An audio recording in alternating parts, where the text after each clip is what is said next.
Vocabulary of Episode 63. 初恋、 First love,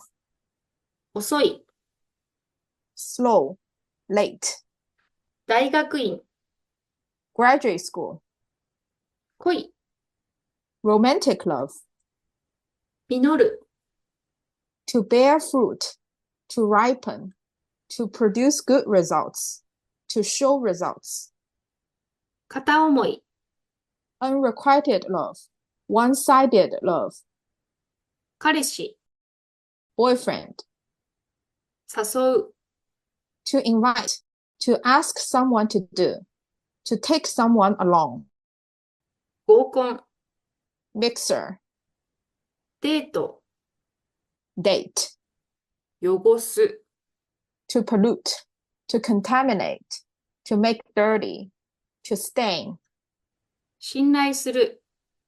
to trust, 追いかける、 to chase, to run after, to pursue, 叱る、 to scold, 蜂、 bee, 刺す、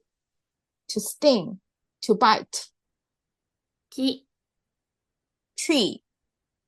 フルーツ、 fruit, 努力、 effort, hard work,